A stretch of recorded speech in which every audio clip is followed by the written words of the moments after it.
the spouse.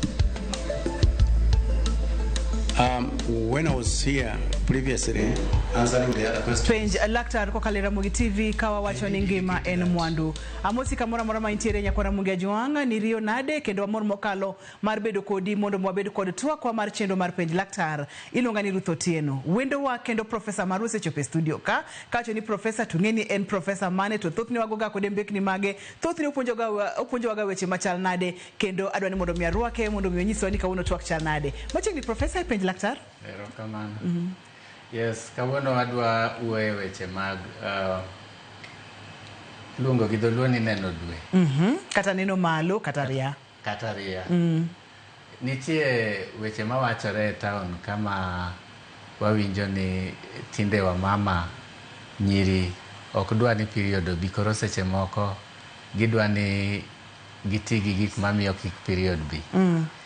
To koro penjo nyocha bede ni to mano be en gima ber ka ng'ato ok dwa period ge otiyo kata gi yien moko mondo kik oyud period itimo nang'o. What lesson mwanyalo miyogi in that area. Yes. Amor mokalo Professor kendo warwaki ni machiegni kendo penj laktar. Kawuono ng'eni twak odwa pogore matin kod twak mathoroga bedo godo ten twak mantiere kod nengo mokalo. Gimomiyo ntiere kod nengo mokalo nikech joma mine kachiel kod joma nyiri thothni tiyo kod yedhe mopogore mar geng'o mondo mi kik one malo kata kik odhi e dwe kaka onego bed ni odhi e dwe. Moro kapok wadonjo e twak matut Professor, inyalo pimonwa ber dhi e dwe kaka ochale kalenda no kata kaka wobedo ga dwe ka dwe no kapok ji interfere kode kata kapok ji oloko kaka otimorega. Mokwongo ere gima miyo ji dhi e dwe. Ji dhi e dwe nikech dend ng'ama nyako kata mama loso tong'. Dwe ka dwe nitie tong' moloso ma onego bed ni biro bedo ich. Nyathi. Biro bedo nyathi. Koro ka okalo ka tong' no osebedo kanyo to ok obedo nyathi, ok obedo fertilized. To nitie kaka del gole to wuok gi remo. Remo ma wuok no en kama nyathi onego bed ni ninde gi chiemo ma nyathi onego bed ni chako chamo kodongo. Koro ka ich ok oyudore to wuok. To ng'enywa mama bedo gi period dwe ka dwe. Jomoko ma periods gi short nyalo bedo 24 days to yudo period. Nitie joma bedo between 24 no kata gi 35. Nitie joma bedo 35 kendo 35 kamano. But ng'eny joma mon yudo period dwe ka dwe. Either 24 days, 25, 26 kadhi nyaka gimoro 30 about kanyo. Koro mano en normal, en gima normal. Onyiso ni del tiyo maber. Ka dendi tiyo maber kaka ng'ama mama onego bed ni tong' wuok, tong' bedo ready, dendi bedo ikore ni mondo yud ich. Kiyudo ich to koro period lal. Koro ich dongo. Ka ok yudo ich to period bede. Koro mano normal. Yeah. Mana kaka iwinjo no onego bed ni odhi kaka obedo dwe ka dwe no. Tende ni ka endalo 28 ne endalo 30, endalo 35 kamano kaka onego bed ni obedi. Kata kamano, sani oseyudore ni nitiere yedhe ma joma mine kata nyithindo manyiri tiyo godo mondo mi delay kata gigeng' dwe kik bedi. Daktari moro kapok wadonje e rach kata pek kata yedhe gini yedhe mage, moro nyalo mulonwa ni to ang'o momiyo ng'ato kata ng'ama miyo kata ng'ama nyako nyalo dwaro muonyo yath mondo mi kik oyud periods. Gibaneno ng'eny ji mabiro ka kwani mondo omigi yien nyalo bedo ni jaode kata boyfriend odak mabor kod kama entie. Koro ok gidak karachiel. Koro ng'ato yudo wendo biro. To kodwa ketho fan. Ok odwa ketho budho. Koro wacho ni to inyalo miya yath moro mondo obiro for 3 days. 3 days go kik abed gi period. Oritane mondo yaka period obi. Mano is one of them. Mar ariyo, nitie joma kadwa dhi ing'eni period biro gi pen kuom jomoko. Koro yudo ni rem no nyalo miyo ki concentrate e gik mang'eny. Inyalo yudo ni penj biro. For example, tinde ji tiyo to somo to seche moko penj biro to period ni be biro around the same time. Ting'eni period ni bedo ga gi lit mang'eny ma ok nyal mi itim penj kaka dwarore. Or idhi interview mar tich. Ting'e ni ka obiro ka in gi interview, odhi bedo gi lit ma ok inyal concentrate e interview. Or ji dhi for fun, ji dhi hiking kata ji dhi swimming moro, tineno ni ka idhi ka in gi period, to ok dhi bedo ni kare. Koro yudo ni weche kamago ema miyo ng'ato wacho ni we ane mondo an koro a postpone go, atiek gima adwa timo ni mondo period obi bang'e. But nitie medical reasons be, nitie weche mag health be. Kaka nitie seche ma period no is so heavy, nyalo bedo ni ng'ato nigi fibroids kata tuoche moko mamiyo period bedo heavy kabisa.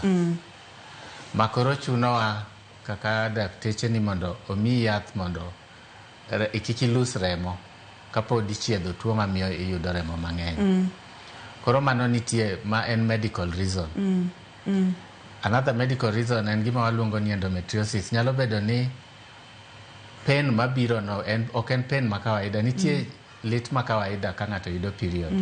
Manyalo bedo a lot to itiyo gi yath to rumo. To nitie moro ma koro ibedo kata admitted. Koro seche moko wa postpone period, wami yath mondo kik yud period immediately, mondo ochiedh tuo no. Makelo rem no. So either rem or remo mang'eny no. Mondo kik ilus remo. Yeah. So medical reasons go be nikane. Wantiere kod medical reasons mabende pimonwa kacha ni kaponono ni intiere kod tuoche kaka fibroids, endometriosis, kod weche makamago, kata idhi e gimoro kaka penj, idhi e safar mabor kod weche makamago. Jomoko bende koro geng'o mana gigeng'o malo mondo mi kik keth ne gibudho kod weche makamago. Seche ma ng'ato ok dhi malo, ni pimonwa maber, na kwayo kwa nyalo yudo picha mar od nyodo mar ng'ama miyo kachiel kod kaka kaka uterus chal, mondo mi daktari otig kode koleronwa godo. Seche ma itiyo kode kuom ranyisi kan medical reasons, ma idwa ni mondo mi ogeng' chwer mang'eny mar remo. Remo cha okuogi to nego beni wuok nikech nyathi ne ok ochwere kata nyathi ne ok olosore. Moro timore kamano kuom dweche 2 kata timore kamano kuom dweche 3 kata dweche 4, ok ang'eyo ibro nyisowa. Odhi bedo kod chandruok mage, ng'ama miyo ni dhi bedo kod midhiero mage. Ng'enyne ji ok postpone ga period for long. E weche mag tuoche go anyalo kata dhi for a month, kata few weeks, kapod ichiedhi. Ng'enyne en mana ndalo matin. But ka ng'ato dwa tiyo gi yath for very long, tiyudo ni gichako bedo gi shida moko kaka period koro chako biro irregular. Koro giwuka aoyaye maonge plan. Nikech at some point koro dendi nyalo reject wechego. Koro ibedo gi regular period mikia kata ni obiro karang'o next. But idwa ni wa nyisane ji wachni fallopian tube inyalo chunga po kama tong losore. Ma iluongo nang'o cooking mar tong bedo ka. Tong mar ng'ama mama. To dwe ka dwe tong wuok achiel ka. Kowuok koni dweni, dwe mabiro dhi wuok kocha. Tong achiel. To kosewuok to biro odhi e uterus. Obedo fertilized. Ka ng'ato nigi jaot otimo sex, tong gi sperm dhi romo to giloso nyathi, giloso fertilized egg around here to biro to dongo ka. E uterus. Koro mato uterus mabiro wuok ema koro kaponono ni ng'ato komako ich. Ka ng'ato komako ich. Inano lining neni. Kama onego bed ni nyathi nindeni. Kanyo ema wuok. To bedo remo ma ji neno ka chwer every time, every month. Matiende ni tong owuok, ok obedo fertilized, to chopo kanyo, nyathi ok dongi, then owuok. Remo wuok monego bed ni bedo chiemb nyathi. Yeah. Mana kaka winyo no yakora Mugia Jwangu, kang'eyo ka in ng'ama miyo maneno chenro ni kata in ng'ama nyako maneno chenro ni isetiyo kod yedhe mageng'o ria kata mageng'o ng'ama miyo kata ng'ama nyako neno malo. Daktari professor wacho kacha ni ok onego bed ni itiyo kodgi kuom ndalo mang'eny nikech biro chopo kama del biro reject yedhegi. Seche ma del reject yedhegi wacho kacha ni thothne koro ria kata period biro wuok aoya. Kopogore kod mano chandruok mage mabende ng'ato nyalo bedo godo. Koro ng'eny yien ma ji tiyogo ineno gima wapimono. Yien go confuse del. Matiende ni koro del kia ni in gi ich or not. It means ni tong ok develop. Or tong nyalo develop ka ok expect. Samitiyo gi yien go nikech mostly gin hormones. The message ma del bedogo momiyo period ok wuogi en ni yudo ich. Koro uterus ok bleed. Kama nyathi onego bed ni betie cha donga donga. It also means ni onge tong manyien malosore. Koro kitiyo kodgi for long, nikech nyathi ka dongo nitie kaka hormone go kendo change del.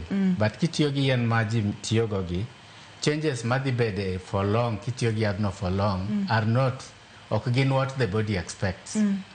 Koro in that process, tong nyalo chako develop, or inyalo chako yudo period ka ok expect. Nikech after some time, ka nyathi dongo nitie kaka the changes go medorega. But kitiyo gi yien, changes go kudhi medore kamano. Emomiyo wawacho ni kata kitiyo kodgi, obeda short time, mondo kiki confuse body ni more. Mondo after that short time, idoge sako. Yeah. Mondo dendi odoge system.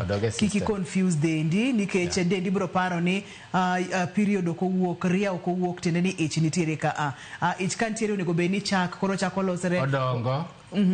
Nitie kaka hormones go change. But dendi dhi realize ni ala. Kare ich onge ka. Kare ich onge ka. Ere gimiyo ko change kaka kawaida. Then yudo ni tong kendo chako wuok. It also means ni nyalo yudo ich kikia. Nikech ok expect ni tong obedi at that time. Koro one thing en ni nikech ng'eny ji tiyo gi safe periods ang'o. Seche mise tiyo gi yien ma prevent kik yud period go. That whole circle mar safe period kwano ndalo go. Bedo interfered with. Dhi rochore. Yeah. Wantiere kod medical reasons, wantiere kod reasons ma personal. Thoth ne ipani ang'o momiyo nyithindo manyiri tiyo kod yedhegi, gin medical koso gin mana mag? Ng'eny gi ok gin medical. Ng'eny gi ok gin medical. Mostly wadwa dhi swimming to ase organize gosiepena to date mwagrie no a date ma period na be bire.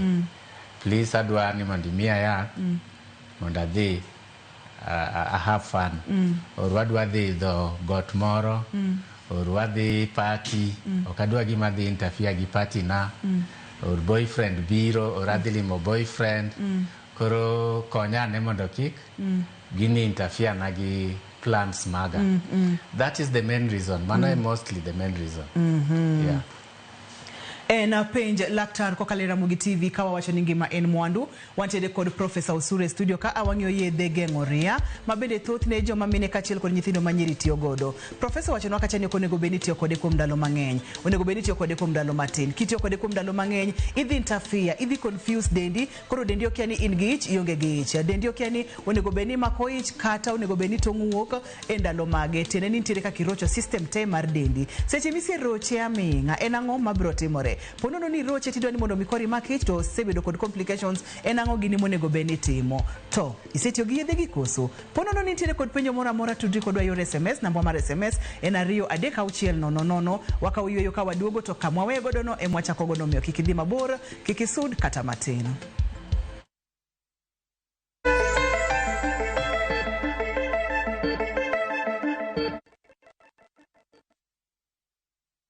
My dog, G-Dog, I got you, man. I know you're trying to hit me up, right? But the thing is, right, I'm kind of busy at the moment. You know what I mean? Just hold your horses for a minute. Once I'm done with what I'm doing, I'm definitely going to hit you up. You know what I mean?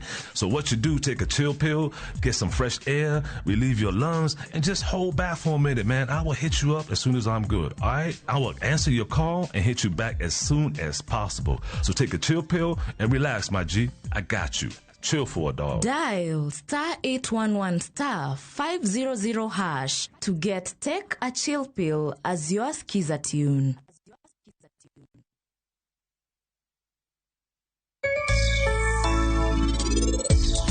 Mondo mekidhi lal. To kiki wach ni an ka enoka kweri wach ni chon. Owadu dhi uso gik moko te. Mano koro romo mandip.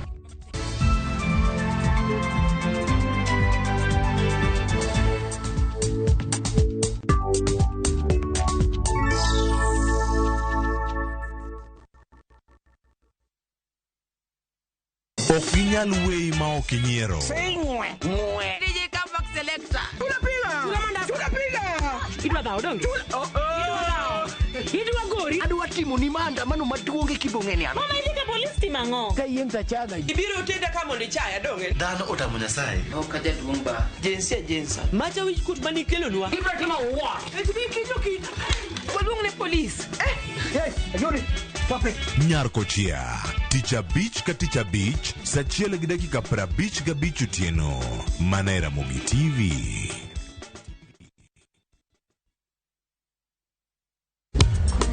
Ticha beach kochakore saa 4 otieno nyaka saa 6 lakini ni mixes maliet kabisa mag luo rumba luo benga kachil koda jawa maliet kowuok e ondamo 107.1 FM kar chuny jaluo Kapela na koni ni wang ni kawada kocha nyaka wang joy mari mar Ramogi TV Lungani ya boy handsome mandawea roji bed and breakfast Lungani DJ Kolokol instrumental Tokodan Solomon Tito Kafaya gudi Kawa wachoni ma en Ramogi Night Disco Kete Manaka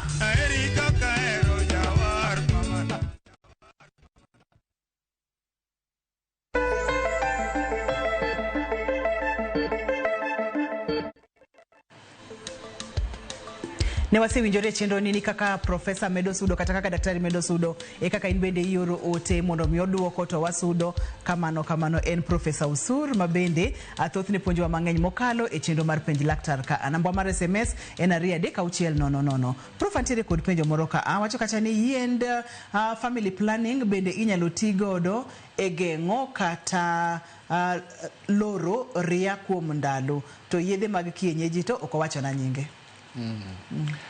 Yedhe mag kienyeji to okalonye. Anaja hospital. Ija science. Aga science. Ng'eny gi gin hormones ma itiyogo kaka family planning be. To nitie moko ma ok watigo kaka family planning. Nitie mitiyogo kaka family planning. To nitie ma ok tigo kaka family planning but gite gin hormones.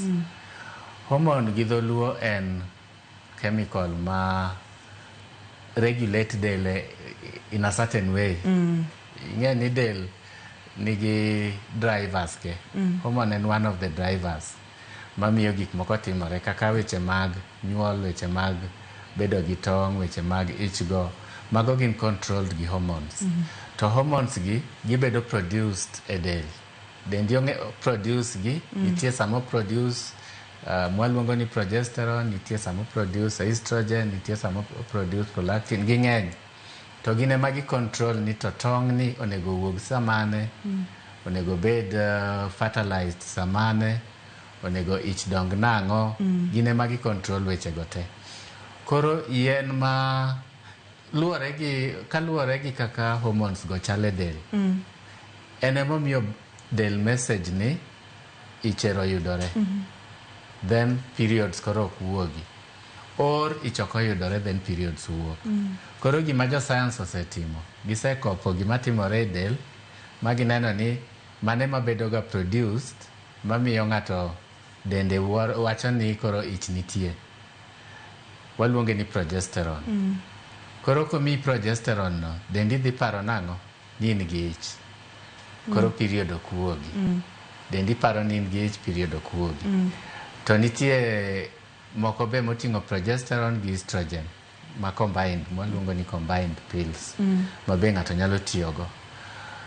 Gima wawacho en ni it is fine nikech yien gi mimic or temo kopo kaka del tiyo. Kaka del tiyo. Ok gin harmful as such. Mak mana ni koti kodgi marach. Nikech nitie amount ma dendi produce monego bed ni regulate gigi. Itiyo gi the wrong dose. It is a problem. Or nitie kaka dendi obedo programmed. Ni sechegi onego bed ni progesterone ema bede. Sechegi estrogen ema bede. Kitiyo kod one for a long time. Mano ema confuse del. Nito onego bed ni estrogen osebiro, ere gimomiyo estrogen ok bi. Oro onego bed ni ka ich nitie, progesterone koro medore beyond the normal. ere gimomiyo ok medre ema confuse del. Koro gima duong' en ni because yien gi gin gik molos gi lwet dhano to gin gi utaalamu moro e iye kanyo. Kidwa tiyo kodgi, the best thing dhi bed gi prescription. Dhir laktar. Laktar ema mondo ndikni ni monyadhi ni kama. Nikech kata Panadol ma ji nyiewo e dukani kitiyo kode marach obedo dangerous. In fact, poisoning mar Panadol is very bad. Omiyo bedo gi the right use, tiyo gi prescription, consulting and very very important. To mai mawariwa nikech wawinjo ni wach mar postponing period ni bedo very common. To koro ji chako tiyo gi yien in a wrong way. Mabro miwa other problems. Wabiro chako yudo ji osiptal nikech ng'ato koro overbleed nikech notiyo gi yath marach. Or samo dwaro ich koro icho delay nikech osetiyo kode for a long period in a wrong way. More confuse the system. Yeah. So aparo the main thing is they are the only prescription. That is the thing. Kaito mana kar dhogi no Professor Sur iwacho kacha ni nyalo kelo chandruoge kaka overbleeding kata chwer mang'eny mar remo. Chwer mang'eny mar remo osebedo kod lakteche chenro mar penj laktar ka inyalo bedo anemic, inyalo wito remo ma ichwe iwit nyaka ngimani. Omiyo kapok wachopo kanyo to afadhali ne laktar kapok ichako tiyo kod yedhegi.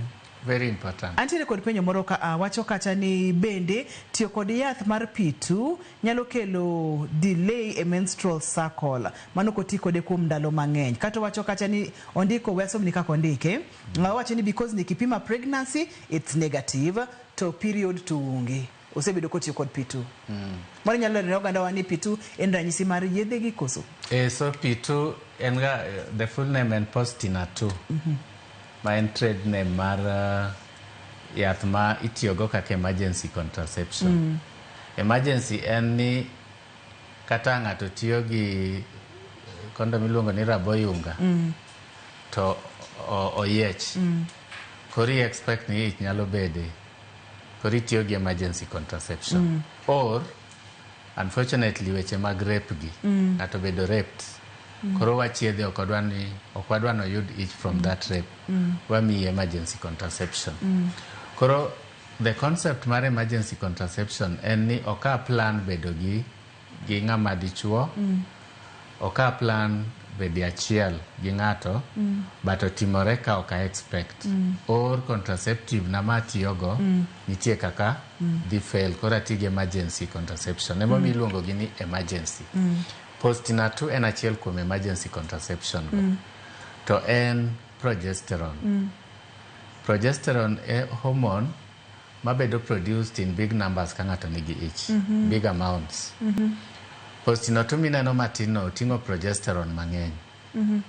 Koro kitiyo kode seche te i-overload dendi gi progesterone. Onego ti kode kadichiel. Kinyalo tiyo kode kadichiel e higa. Nikech en emergency. Or dichiel twice in a year. Mano is understandable.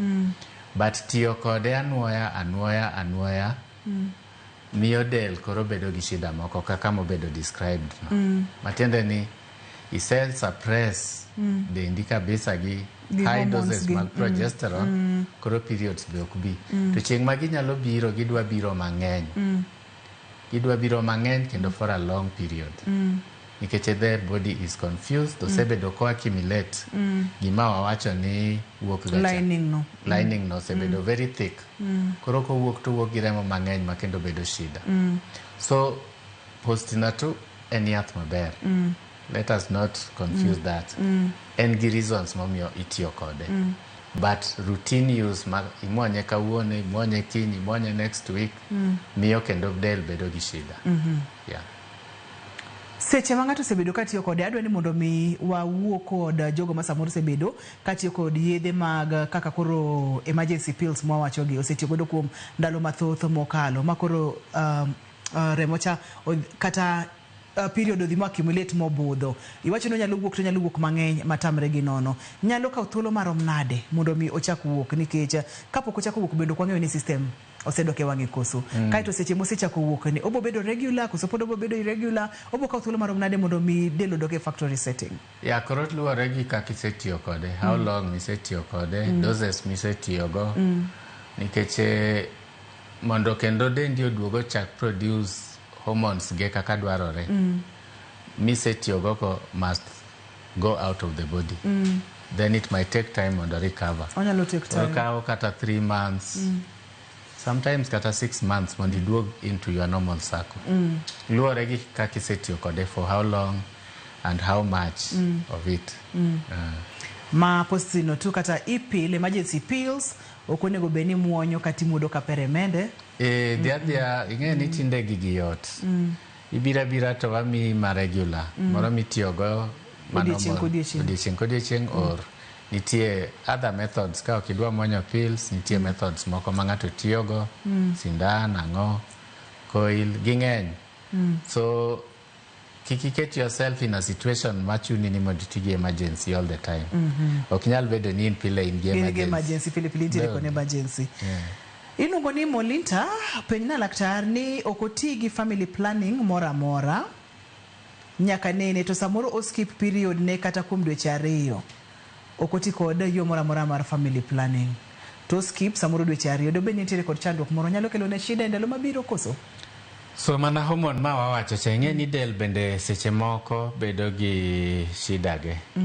Waluongo ni hormonal imbalance.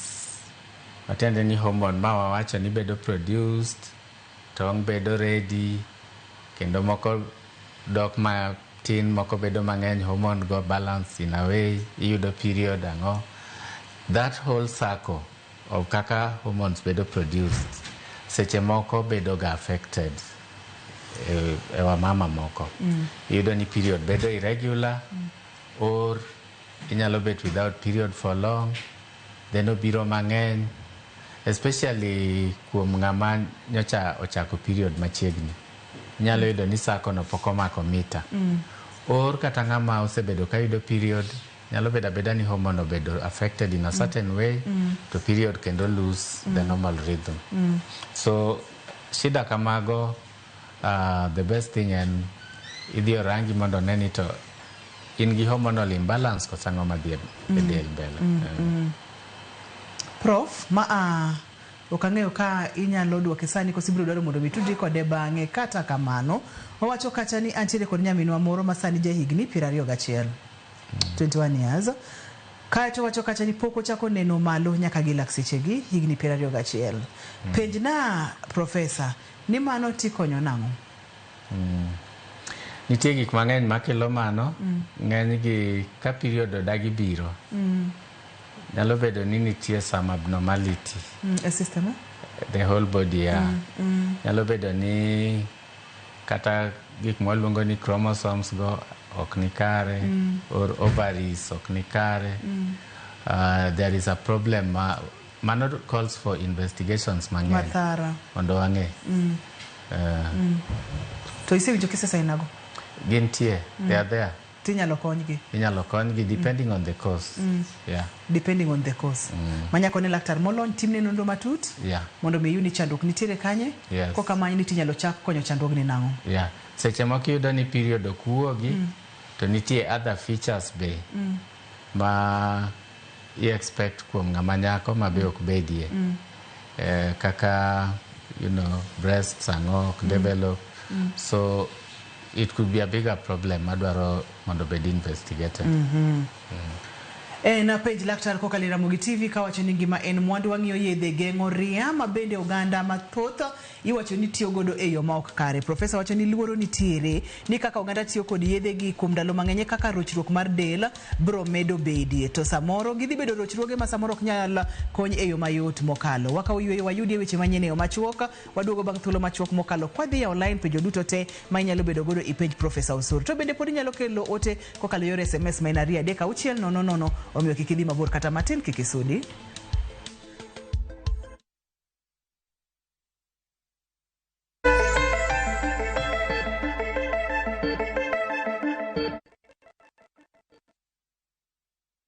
Explore Kenya, tembea na View Travel. Feel the sand between your toes on Mombasa, Diani, Malindi or Lamu's beaches. Embark on thrilling safaris in Masai Mara, Amboseli, Samburu or Tsavo. Enjoy Mount Kenya views in Nanyuki, the vibe of Eldoret, Kisumu or Nairobi. Marvel at the wildlife of Lake Naivasha, Nakuru or Elementaita. With View Travel, safari yako iko sorted, easy, affordable and unforgettable. Visit viewtravel.com, call or WhatsApp 0703 254 254. View Travel. Dream, explore, discover. Ramogi. Regulation okodi through gimiluongo ni public participation. Be ikori mar donjo matut e weche madongo e Uganda wa. Mibadhi mawuok e NTSA ng'eny seriously. I have to say this. Wanono weche siasa kod weche mamulongi ma jopiny. Sama gigo nyaka japur. Nikech japur ni obro puro kande ni otere kare. Buch jopiny en kama wamiyo pek paro kachiel kod nonro ma intiere godo. Wan gi chike mabeyo matayo gigi waduto te. Ok diam wachnya every time ka ng'ato dwaro to waloko chike. Nyinga Trevor Ombija jandingo panga jonyakach dendo nombija taya nyakwar guok kocha pesa. Wanere kelo. Tich adek ka tich adek, sa adek otieno, mana Ramogi TV.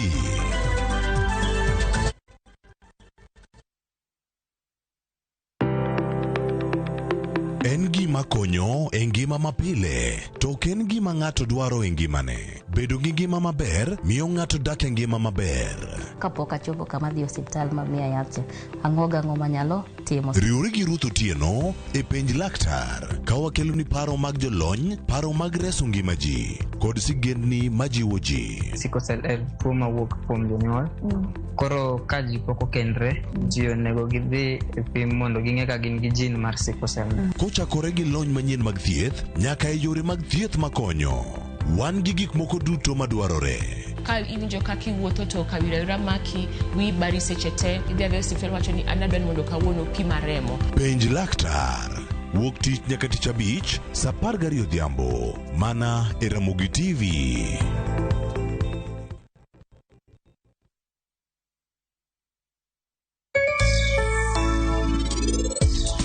Mondo mekidhi lal.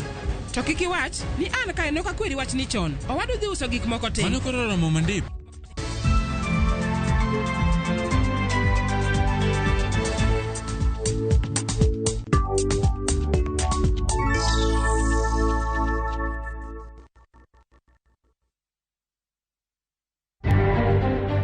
Talam is the officer commanding Central Police Station. He should be treated as a prime suspect in the matter. Perpetrators of this heinous act against Albert, Mr. Speaker, will be brought to book. And they are going to tell us exactly what happened with the CCTVs. Od bura mar Senate oketo tesre jodito magarita kwe wi tho mar Albert Ojwang e tesend obila ka jalupo gae mar obila bende sundo ni mondo gwe tao. Whether criminals are in civilian or they are in uniform, we must deal with them firmly. Jatend piny Kenya William Ruto kuyo gi anyuond Albert Ojwang kokwayo ni chiw thuolo mar nonro. Ng'eny gi modak ka gin nyithindo ma obedo abandon, nyithindo mowiti kata mobol. Yangore ni kwan nyithindo ma ijwang' e kaunti ma Migori medo idho malo.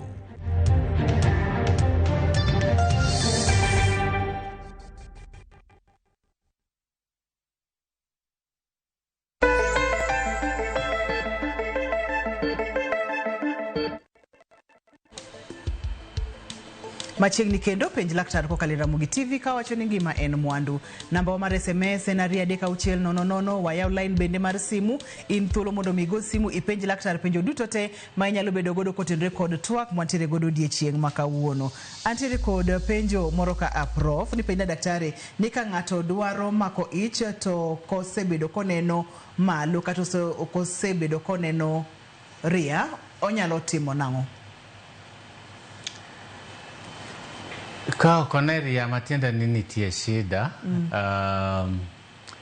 nitie joma ok neria nikech nyocha gitiyo gi yiend family planning. To riano dhi duogo kare after some time. To The most important thing ka pok waduoko penjo no en ni ang'o momiyo ok one ria. There must be a problem. Nitie gik mang'eny momiyo ji ok ne ria. Nitie moko mamiyo ng'ato ok nyal yudo ich be. Kaka hormone problem ma wawacho ka. Ka hormone ni ok en balanced to the extent ma ionge gi neno ria at all, then ich be ok nyal biro. Sako ma wawacho cha. Mondo ine period matiende ni tong' losore. Tong' wuok. Oriwore gi nyodo mar dichuo. Or onge to wuok. Yeah. Koro ka ok ine malo, ok ine ria, most likely tong' be ok wuogi. Koro yudo ich nyalo bedo matek. And we have to find out nito ere gimomiyo ok ine ria. Is it hormone problem? What is it? Yeah. Aya, kwa tude gi mano, antiere kod Sylvia. Sylvia wacho kata ni apenjo laktar ni ka in gi ich. Wacho kata ni wacha gi mar Mary. Mary kantiere Kisumu wacho kata ni oneno malo kendo period ne en regular, mak mana ni ok onyal mako ich. Shida nyalo bedo ang'o? Oh. Gik mang'eny. Gik mang'eny. Mokwongo, wa correct an misconception moro. Ji wacho ga ni kanya ng'ama mama ok nyal yudo ich, en ema en gi shida. Shida nyalo bedo kuom ng'ama mama kata jaode kama baba. In fact, nus mar problem momiyo ng'ato ok nyal yudo ich en nikech baba nigi shida. So gima wawacho ga ka ich otamore, bi mondo pimu ute. Ang'e ni chuo mang'eny wacho ni to an ga gi nyathi moro oko, seche go koro ya ka dier wuok, ni an ga gi nyathi moro oko. Ing'e nadi ni en mari. Most likely ok en kata mari. So ka ich ok bi, gima important, bi waranga ne ni to ang'o momiyo. I go back to figure ma wabedo gocha. It could be ni tong' ok wuogi. It could be ni tong' wuok, but ineno tube moro ringe kodhi e uterus cha, odinore. To mano dinore mostly nikech ne yudo infection moro mane ok ochiedhi. Mano is the commonest cause actually mar tubes mo block. Koro igolo tong' but ok chopi e uterus kama nyathi dongega. En ka. Nikech tong' wuok kae. Kose wuok kanyo, nyako ringe tube, ma tube, en tube moro matin. Kae ma nyathi dhi donge. Koro ng'enyne ka ng'ato yudo infection, to kochiedhi, to chamo tube. To tube kose chamo to koro dinore. Koro tong' nyalo wuok ka, biro to ok nyal kalo. Okwamo. Otho kanyo to bedo absorbed e del, then yudo period. Manormal too. Prof seche ma pod intiere ka ani, ayie mondo milero ni seche ma oganda tiyo kod yedhe mag geng'o ria gi. Koro oblok ang'o? Oblok tong' ok wuogi, oblok lining cha ok wuogi, otimo ang'o? Most of yien go awawacho ni miyo del interpret ni in gi ich. Matiende ni tong' ok dhi form. Most of the time. Tong' ok dhi form nikech del paro ni in gi ich already. Matiende ni kitiyo kode for very long be, onyalo interfere gi sako mar tong' wuok no, which takes time to come back to normal. Yeah. So, interpretation mar ing'e ni hormones gibedo produced e del from the brain, from the ovary, nitie kaka gi coordinate. Kise confuse the whole thing, then yudo ni koro the function, golo tong', fertilization ang'ogo bedo interfered with. Yeah. Ma kata dhi malo, kata neno period, kata dhi e ria, bende aneno ka ni kare entiere gi faces, obiro gi okange kidieny ka kidieny, mori nyalo mulo nwa faces gi matin, kata somni ote moro ka yantiere godo. Yeah. So nitie face ma del is totally onge remo minyalo neno. Nikeche nyochi aneno remo. Koro podi kama chwer gacha poko build up. Waluonge ni luteal face. Matiende ni tong' chako form. Tong' poko ikore. Del be poko ikore. So sama tong' chako form to del be chako ikore ni ich. It takes about 2 weeks. Dendi ikore ni ich. Katong form. Then katong osebedo ready, obedo released. Body ni onego bed ready to have a baby to conceive sechego. Then tong' biro to romo gi sperm to chako dongo. Now kama nokotimore, after a week or so, dendi chako interpret ni onge ich ka. And within 14 days kadel ose interpret ni onge ich, ichako bleed. Yeah, ichako bleed. So ena sako kise bleed kendo the process chakore kendo. Prof antere kod penjo kotende kod weche mag bedo e achiel e seche ma ng'ato nitiere kod ria kata seche ma ng'ato neno malo ma inyalo wacho ang'o, bende en gima kare to ok ang'eyo. Ang'e ni nitie waning'e ni wawacho science but nitie cultural things. Iluongo ni weche luo. Chikewa gi timbewa. So mano to kadhi donje nikech ok ang'eyo kaka chikewa gi timbewa wacho wechego. But in science wang'e ni nitie joma osebedo ka bedo gi ng'ama dichuo seche moneno malo. Waluonge ni period sex. It is common, otimorega. And a lot of ladies have done it before. Gima duong' kanyo, sex di beda kare, kendi dhi yudo orgasm and all those things. But gima duong' kanyo en ni ka bed ni in gi infection moro, or ng'ama dichuo ni gi infection, we have sex during periods. Infection no nyalo bedo very bad on you. Koro kidhi time just make sure ni ionge gi any small infection e yorno, ng'ama dichuo be onge gi infection e yorno, then you are safe. But ka nitie infection, in gi period, you have sex, then things can get very bad. Yeah, mano is the only problem.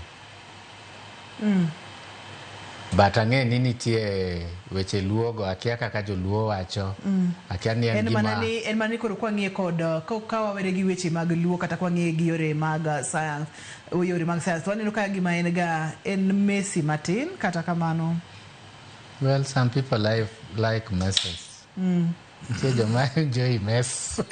Eve kaitere Nairobi, wacho kacha ni penjina laktar ni kinyalo thiedhe, en jegni 32 to pok oneno period nyaka nene ne nyuole 32 years. Bendi nyalo konye kata bendi nyalo recommend kuma nyalo yude konyruok. Manyiso ni chandruok mantiere ma en penjo mar ariyo machal kamano ma wayudo odiochieng' ma kawuono. Nenore ni nitie joma ng'eny man gi shida no. Onego bed ni ng'ato chako neno period during adolescence.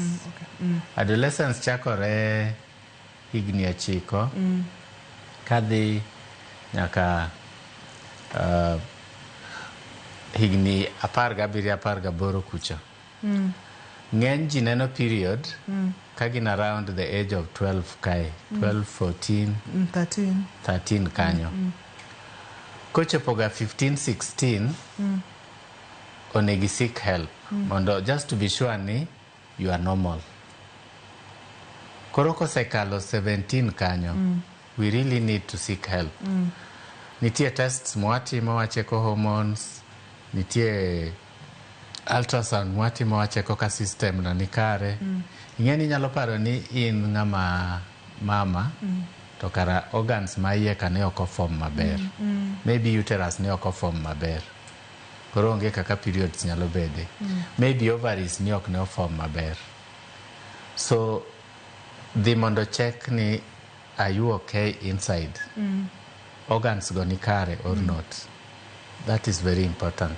Especially, kisechopo age 17 ka, to kine period. It is just good to check.